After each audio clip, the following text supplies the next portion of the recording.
Hey everyone, Grayson the Bard here, and welcome back to day 74 of the Hunt-A-Day. It is a bit of an early one for me, so I'm going to try and keep things kind of light on the ramble for today, a little bit shorter if I can. But I also have a lot to talk about with the creature we are fighting today. We are fighting Gasura Bazura, who is a creature that is hard to describe. There's a lot of Monster Hunter monsters kind of have the Pokemon thing of you can very easily describe what they are by combining different animals. Furukuruku is a flower hummingbird dragon. Poboroborumu is a hunting horn whale. Tigrex is what happens when you give a cat and a T-Rex that got caught in a Jeff Goldblum The Fly machine cocaine. They're generally pretty easy to describe, but I don't know what to call Gasura Bazura, other than it is a brute wyvern, so it is a quadrupedal creature that stands on its hind legs and has two, smaller arms in the front, kind of standard T-Rexy skeleton. But its face, I don't know how to describe it aside from saying it is like catfish-like, but also gopher-ish and also T-Rex. It has such a weird mishmash that I was thinking before I hit record, how the hell am I going to talk about this thing? Aside from saying it looks really dumb. And I don't necessarily say that in a bad way. We all know I like dumb creatures. This guy's just weird, though. And I really like his general silhouette. I think the larger, bulkier hands are a really nice contrast to some of the other like T-Rexy monsters we have, where they're very like just kind of vestigial, just sort of there to be there and don't really do a whole lot. Gasura Bazura's hands are part of its moveset, and are very heavily incorporated into the way it fights. It starts off being predominantly a ranged focus monster, using a lot of poison attacks, a lot of beams, a lot of like big poison bubbles that it will throw at you and then pop with its hands. And it does a lot of zoning. It is only when it enrages that it becomes very physical attack focused, and it loses the poison pretty much altogether.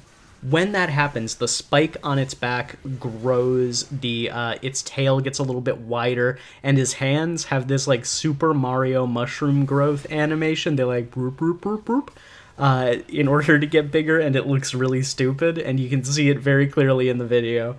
But at that point in the fight, he becomes just a brute force powerhouse, and I really like that clear distinction between his base form and his enraged form. I feel like a lot of monsters in Monster Hunter, when they enrage, they just essentially get faster.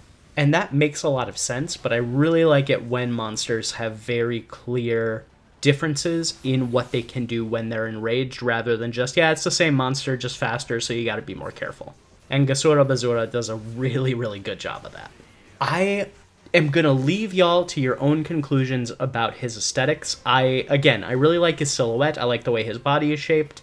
I think when his hands grow and when he enrages, he looks really, really dumb, and like a little bit too dumb even for me. But his color palette is awesome. It should be no surprise, I really like when there's a lot of contrast between like the base of the monster and the accent colors. So again, the very muted, neutral grays and oranges, browns and oranges I meant, that make up his body, contrasted with like the purples and reds when he starts to, get angry.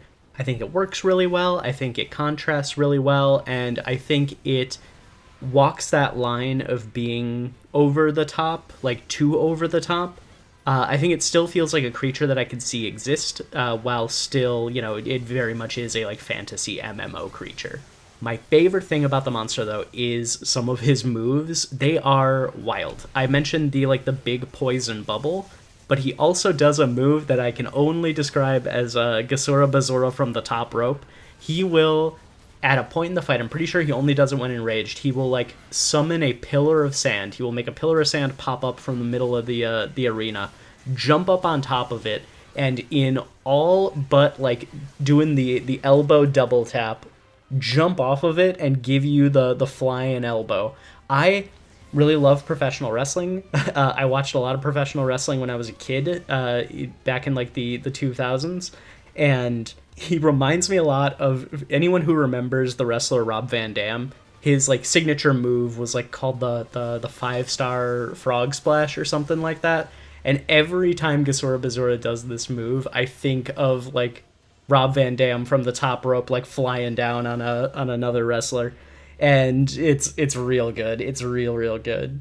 All in all, in general, he is a pretty solid monster. The fight is a lot more fun than the design, I think. He kind of has like the same thing that Magnum Malo does for me, where I really like the fight a lot more than I like how he looks. In terms of returning in Wilds, I don't know if I could see him showing up again. I think he's okay, but I don't think he really has a place in the world that they are creating for Monster Hunter Wilds. Again, at least with what I have seen. I have been spoiler-free on Wilds since the release date trailer back in September before I started this.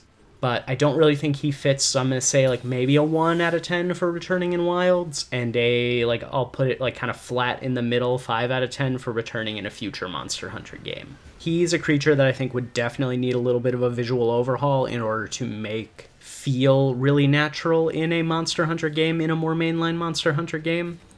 But I definitely think that Capcom could do it. I keep saying I'm going to try and do shorter rambles, and they always end up being about the same length no matter what I do.